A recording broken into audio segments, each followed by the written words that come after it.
Turpinam iztaujāt Rīgas mēru Nilu Ušakovu, runājām par rīdznieku kartēm pirms reklāmas pauzes. Tagad gribētu parunāt par veloceliņiem. Arī nesen izteicāties, ka varētu parādīties Rīgas centrā vairākas velosipēdistiem. Bet paradīsies. Nu jā, paredzētās braukšanas joslas uz autostāvvietu rēķina par aptuveni 300. Autostāvvietām būs mazāk pilsētas centrā. Kur tad tieši tiks ierīkoti šie te veloceliņi? Elizabetes iela, praktiski viss ielas garumam, Rības iela, izņemot atsevišķu posmus un, protams, tur, kur nav tas jau veloceliņš, kas ir uzbūvēts. Avot iela, tur sabiedriska transporta josla, Lačplaša iela, ja es nemaldos, Bruņnieka iela, līdz ar to tas dos iespēju krietni drošāk pārvietoties velosipedistiem tieši pilsētas centras ietvaros. Ja mums ir jāpieņem kā fakts, ka velosipedistu ir kļuvis krietni vairāk. Un būs arī šis skaits lielāks ar katru gadu. Pagājušajā gadu pieaugums bija apmēram 25%, šogad arī būs ap 30%. Tas ir daudz. Un tas nozīmē, ka velosipedista centrā tas jau ir noticis. Nav tā, ka bija pirms 5 gadiem, kad ar velosipēdiem cilvēki pārvietojas un tikai vasaras mēnešus, un tikai pa brīvdienam un tikai uz Jūrmalu vai uz vecākiem. Visi cilvēki pārvietojas regulāri pat ziemas mēnešos, un caur centru patreiz viņam izbraukt normāli vietas un telpas nav. 80% no negadījumiem ar velosipēdiem notiek tieši uz ietvem. Citiem vārdiem, velosipedisti brauc virsū gājējiem. Tāpēc, ka viņam nav kur pārvietoties. Attiecīgi mums ir jādomā par drošību attiecībā pret 3 grupām uzreiz. Ja mēs runājam par ietvem, mums vajag velosipedistus noņemt no ietvem, lai viņi nebraukt virsū gājējiem. Plus, ja mēs runājam par drošību, kā patreiz ir, velosipedists brauc starp pieparkotam mašīnām un starp tām mašīnām, kas brauc kaut kur savā virzienā. Jebkura brīdī tas velosipedists var pakrīst zem ritnēm, tas arī, diemžēl, bieži vien notiek, un velosipedisti arī mums nav visi tie labākie braucēji. Jā, gadās visādi. Gadās visādi, jā, un dažiem nav labākie braucēji, dažiem vienkārši pieredzes nav pietiekoši daudz, lai regulāri braukt caur pilsētas centru. Labi, tā pieredze kādreiz būs liela. Līdz ar to velosipēdiem domāts speciāls joslas, tas patreiz ir vienīgais risinājums. Jo ir skaidrs, ka mēs nebūvēsim ar visu centru liela mēroga infrastruktūra, jo tas prasa naudu, un plus mums īpaši nav tam daudz vietas. Samazināt ietves, pārbūvēt ietves, tas, protams, būtu jauks risinājums, bet sākumam labāk savedīsim kārtu asfaltsēkumu, ja mēs runājam par pilsētas ielām. Līdz ar to joslas, speciāls joslas tieši velosipedistiem, jā, tam ir maksa. Maksa ir autostāvvietas, diemžēl. Bet pat automobilisti zināmā mērā paliks plusos, jo no vienas puses arī viņi jūtīsies drošāk, zinot, ka vismaz Elizabetes ielas robeža vai Brīvības iela tev neviens nepakritīs zem ritnēm. Tas tomēr ir, vismaz patīkam, sajūtā. Otrais, es domāju, ka korķu skaits arī būs mazāks, jo tomēr jau vairāk cilvēku pieņem lēmumu izvēlēties velosipēdu, tas nozīmē mazāk mašīnas, un tas nozīmē, ja mazāk arī autostāvvieta, runāsim cīniski ir centra, tad vēlme ar mašīnu atbraukt uz centru arī ir mazāk. Bet ir jau cilvēki, nevis tie, kuri varbūt brauc uz to centru ar mašīnu, tur tiešām var izvēlēties vai sabiedrisko transportu aizbraukt, vai varbūt to pašu divriteni, bet ir kas dzīvo, tomēr tās visas ir dzīvojamo namu ielas, gan Lāčplēša, gan Elizabetes, kur cilvēkiem likt mašīnu pie mājas. Šādā gadījumā, ja samazinās autostāvvietu skaits. Mums jāmeklē citi risinājumi, diemžēl ir arī jāpieņem kā fakts, ja cilvēks izvēlas dzīve centra ir saistīta ar konkrētu specifiku. Gan ar to, ka nevienmēr var atstāt mašīnu tā, kā, piemēram, dzīvojot mikrorajona vai laukos vai ciemat. Dzīvot centra ir savu plusu, bet vienmēr ir arī savu minusi. Tā izskaita saistīti ar mašīnu novietošanu. Ja mēs paņemsim jebkuru Eiropas galvaspilsētu, paņemsim centru, ir pilns ar piemēriem, kad uz ielam tas mašīnas vienkārši nestāv. Un punkts. Tur ir daudz stāvu autostāvvietas. Cits jautājums ir par to, kad mēs varēsim atrast privāts partnerus, kas būtu gatavi būvēt autostāvvietas, pazemes autostāvvietas, piemēram, zem Rīgas parkiem. Saprotu, ka tas prasa pietiekuši liels ieguldījums, jo pilsētā noteikti tuvākos gados savu naudu tādus projektus neieguldīs. Jo, ja mums būs izvēle, mums parādīsies pēkšņi lieki 15 miljoni eiro, tad mēs noteikti ieguldīsim to, un to arī automobilisti atbalstīs asfaltseglumu un tālākai nomaiņa, nevis uzbūvēt vienu autostāvvietu, piemēram, zem esplanādes. Bet privāts mēs meklēsim, piedāvājot viņam tāds risinājums, sadarbības ar pašvaldību, iespēju ieguldīt līdzekļus, atpelnīt un tā tālāk. Iekasēt, neiekasēt, un tur ir finansiāli jautājumi vienmēr var risināt, bet tas nenotiks par pašvaldības naudu. Par Ukrainu jāparunā arī mums mazliet ir, tiek runāts par sankcijām gadījumā, ja situācija eskalēsies vēl tālāk, varbūt pat par ekonomiskām sankcijām, vai esat rēķinājuši, kāda zaudējuma šādā gadījumā var draudēt Rīgas brīvostai? Nē, 70% no krājuma, ja mēs runājam par Latvijas dzelzceļu, ir saistīts ar Krieviju. Tad, ja būs tās pilnvērtīgas sankcijas, tad viss. Kur tur var reiķināt? Vairs nebūs ko reiķināt. Mums strādā brīvostā 20,000 cilvēku. Ar atalgojumu, es pateiktu, augstāk nekā vidējais atalgojums gan pilsētā, gan arī valstī. Mēs redzam, ka vienu reizi mēs piedzīvojam, tas notiek tikai viena lēmuma rezultātā, tika pārtraukts naftas tranzīts uz Ventspili. Viņš pārtrauc un punkts. Un ja sāksies ekonomiskas sankcijas, un ja mēs pazaudēsim Krieviju, kā partneri runāt par ostu, mēs nevaram pārcelt ostu uz citu vietu. Mēs ir kopēja robeža ar Krieviju, tas nozīmē, ka mums tas kravas vienmēr būs saistīts ar Krieviju. Un ja no Krievijas nebūs kravas, tad attiecīgi brīvosta stāvēs minus 20,000 cilvēku. Tas nozīmē, ka mums 2009. gads, liksies, ka tas kā sanatorijas, ja tas notiks, plus turisma nozarē, plus viss finanšu sektors un tā tālāk, ļoti nepatikāmi skatīties un redzēt visu to, ka rāda televīzija par Ukrainu, sapīgi, godīgi sakot. Bet, ja tas notiks, mēs runājam par sankcijām, mums būs vēl sapīgāk. Kā jūs vispār vērtējat Ukrainā notiekošo šobrīd un Krievijas atbildību par to? Tas dramatiski tur viss, kas notiek, un nedodies viņam saksies pilsoņu karš. Bet vienlaicīgi man kā pilstas vadītājiem ir jādomā par to, vai mums strādās vai nestrādās brīvosta, vai strādās vai nestrādās turisma nozara, vai mums būs vai nebūs turisti no Krievijas. Un es jums pat teikšu atklāti. Ja man mēģinās publiski likt tagad kritizēt Krievijas, to nedarīšu. Es vienkārši nedarīšu, tāpēc, ka man ir jādomā par to, kāda veida turistus dabūt no Krievijas uz Rīgu. Un tas pašu oglis saglabāt Rīgas ostu. Kā jūs vērtējat?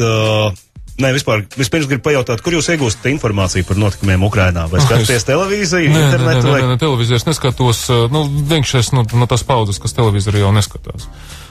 Internets, sociāli tīkli, ļoti lielā mērā es vienkārši lasu žurnālistus, kas atrodas uz vietas. Ņemot vērā, ka man dzimta valde ir Krievu valde, līdz ar to es arī ukraiņiski varu saprast to, ko raksta. Pārsvarā man tagad Twitterī tā lenta ir ukraiņu valodas. Pats sev telefonu esmu Krievu ukraiņu valodas šito te varnicu uzinstalējis, tāpēc, ka ne visus vārdus uzreiz var saprast. Vienkārši lasu to, ko raksta gan tie Maidāna atbalstītāji, gan tie anti-Maidāna atbalstītāji, un tu mēģini saprast.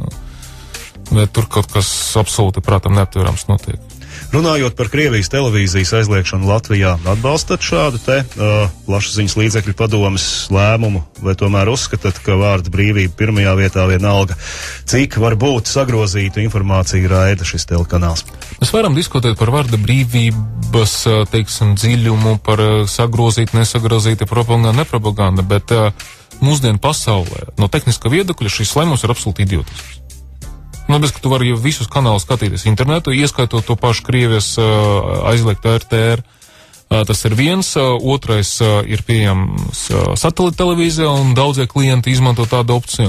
Un šajā situācijā mēģināt ar tādu pēc būtības atbilstošu 20. gadsimta 50. gadiem lēmumu ierobežot kaut ko. Tas vienkārši, tas nestrādā. Mēs neesam Albānija, tu vienkārši tā nevar izdarīt. Labi, viņi aizliedz. Kabļu tīklī rezultāti ielika citu Krievijas kanālu, kas pēc būtības ir tas pats kanāls, tikai viņam tā savādāk reklāma ir izvietota. Citi cilvēki skatās to pašu internetu, citi skatās vienkārši pārgāja no kabļu televīzijām uz šķīviem, un viss. Tas lēmums, viņš ir arhaisks. Un cilvēki, kas tādā veidā mēģina kaut ko darīt, viņi arī ir arhaiski. Viņi ir mazliet kļūdījušies izvēlēties gadsimtu. Jums, kā tā sauktajam krievalodīgajam, kā jums šķiet, vai tā ideja par kopīgu Eiropas kanālu veidošanu krievu valodā, kas raidītu, ir atbalstāma, vai tam nebūtu nekāda būtiska efekta? Tāpat visi skatītos Krievijas televīziju un tam... Pirmkārt, mēs neesam tā saucamies krievu valodīgas, esmu tīra veida krievu valodīgas, kur tur... Pats jēdziens nepatīk vienkārši, kāds viņš kāds ir, jā, viņš tāpēc ļoti precīzi, jā, man tur nav kaut neslepties, nekā kautrēties. Tas ir atkarīgs no izpildījuma. Pēc būtības šī ideja ir ļoti laba. Ja var izveidot... Auditorija būtu viņam? Atkarīgi no izpildījuma. Atkarīgi no izpildījuma. Kā? Jā, piemēram, viens Saeimas deputāts pateica, ka ideja ir ļoti laba, bet vajag, lai tur būtu raidījumi latviski, tad kas tad pa Baltijas Krievu kanālā raidījumiem latviski? Jā, ar visu cieņu pret jebkuriem raidījumu latviešu valoda, bet ir jautājums par to, vai būs iespēja nolgot profesionālus žurnalistus. Ja būs profesionāli žurnālisti, ja viņiem būs budžeti, lai viņi varētu veidot profesionālus, teiksim, ziņas, raidījumus, analītiku, tad tu kanāls skatīsies. Ja tas būs vienkārši runājušas galvas, 3 žurnālisti uz 3 Baltijas valstīm, un pusi viņi vēl runas latviski, tad tu kanālu neviens neskatīsies, ne krievi, ne latvieši. Līdz ar to, ideja, protams, ir laba. Euronews, tas arī viņi translē savu ziņas visu valodas ieskaitot. Krievu valodu ir interesants kanāls. Līdz ar to, ja būtu Baltijas vai Eiropas Krievu kanāls, teoretiskajā līmenī ļoti laba ideja. Bet, jautājums par izpildījumu, jā. Protams. Pavisam vēl īsts jautājums raidījuma noslēgumā. Pēc pusotras nedēļas lielā talka, kur talkosiet? Mums tā vēsturiski sanāca, ka mēs strādājam visu meža parku. Arī šogad turpat vietas, kas ir piecūkotas regulāri un zinām, tur arī strādāsim. Jā, no vienas puses žēl, protams, ka nav problēma atrast piecūkotu vietu lielajā talkā. Jācenšas mēslot mazāk. Paldies, Ušakovs, ka atnācāt. Tas bija Rīgas mērs Nils Ušakovs, raidījums Redzes Leņķis. Es Ainārs Rutkevičs arī no jums atvados līdz nākamajai trešdienai 6:30 vakarā.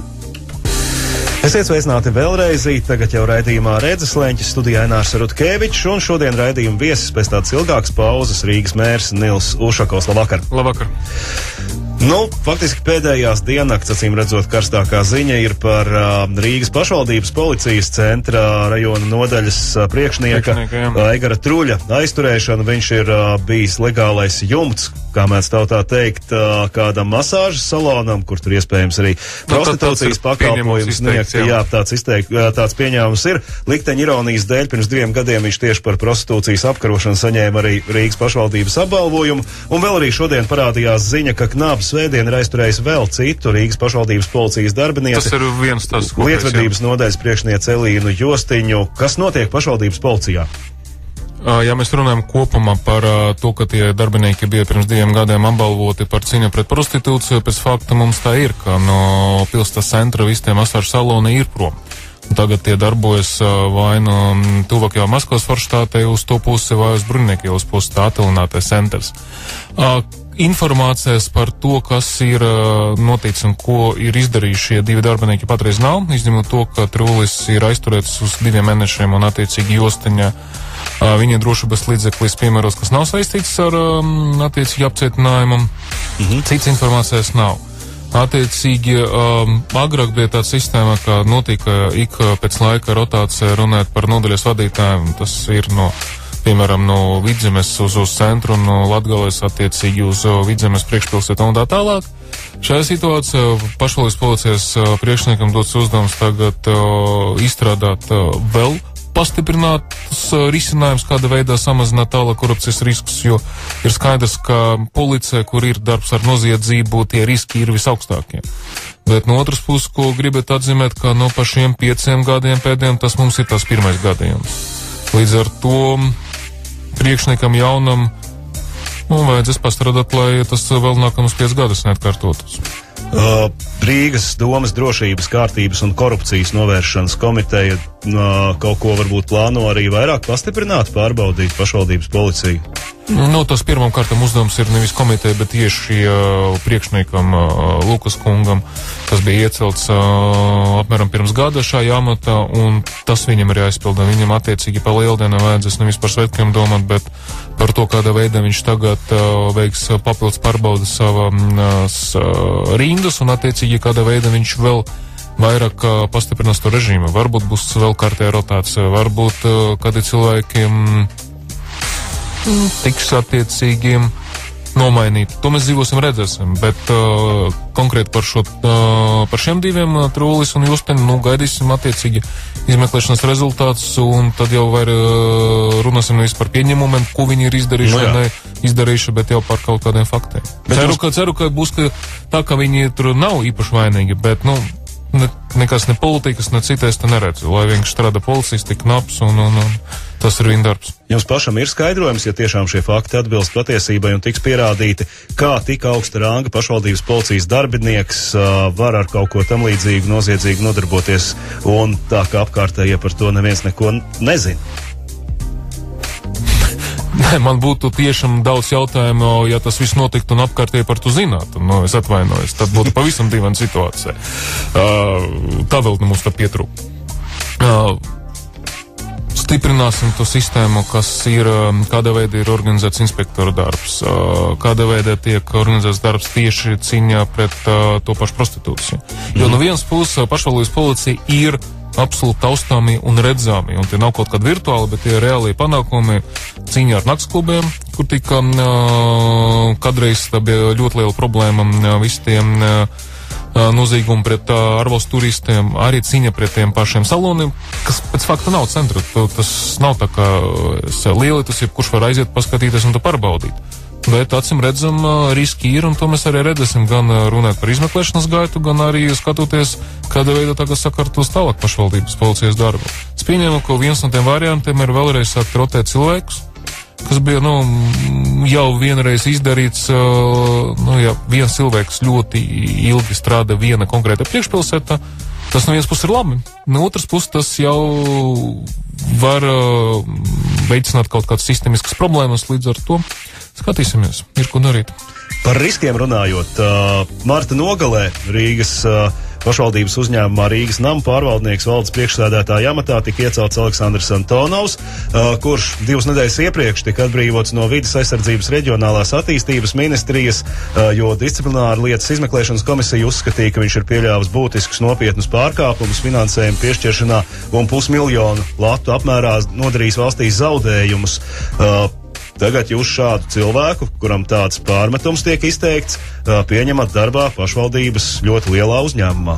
Ja mēs runājam tieši par Antonu, tad šeit no vienas puses, ja mēs paņemsim visus tos stāstus, kas ir saistīts ar ministriju, tur vēl joprojām neviens neko nevar saprast. Un te mums Delna tagad prasēs atvainojas, lai ministrija vispār neslēgtu visus papildus līgumus, ja mēs runājam par to gudrundīti un tā tālāk. Un ja mēs runājam par konkrētu Antonu, cik es viņu... Tur bija Kārlis Skēs. Tur viss kopā bija, Antonovs tagad ies uz tiesu, un viņš ir pārliecināts, ka viņš tiesa pierādīs, ka viņš ir strādājis kā godīgs attiecīgi ierednis. Viss mans darbs, tieši sadarbojoties ar Antonu, zinot, kā viņš ir strādājis gan finanšu ministrijā, gan arī vides aizsardzības un reģionālās attīstības ministrijā, ka valsts sekretārs liecina par to, ka viņš ir augsta līmeņa profesionāls.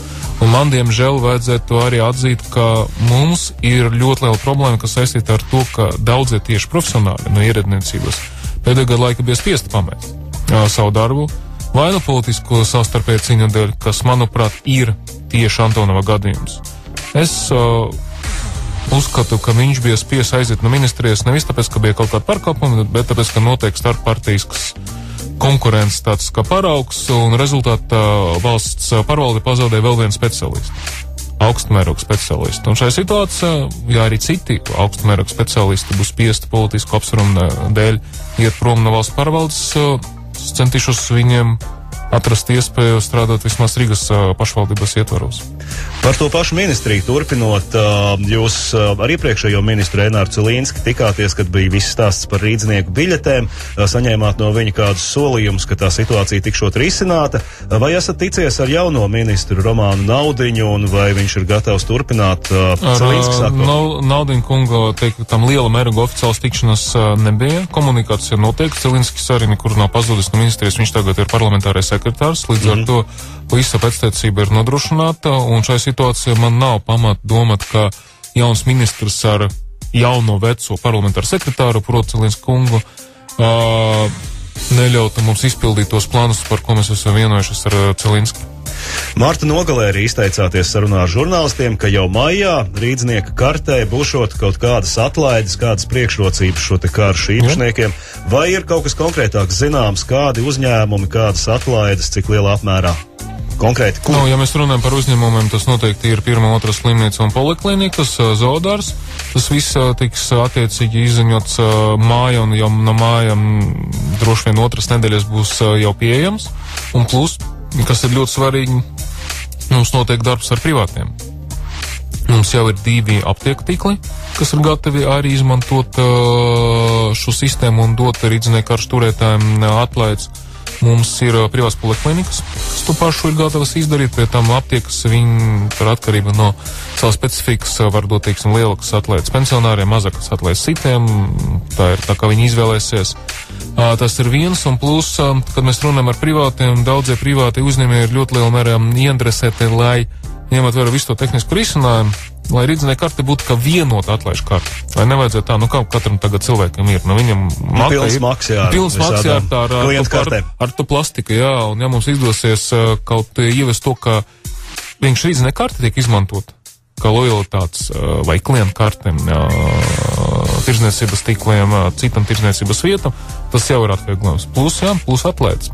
Līdz ar to es domāju, ka mājā mēs arī jau varēsim sadarbībā ar privātiem piedāvāt rīdzniekiem, lai viņi varētu izmantot. Līdz ar to mums jāseko gan informācijā mass medijos, gan arī, kas ir tas pamanāmākais, ir vai nav pie durvīm rīdznieku kartes uzlīme. Ieliksim mazu komatiņu, reklāmas pauzi, īsu uztaisīsim un tad turpināsim sarunu ar Rīgas mēru Nilu Ušakovu.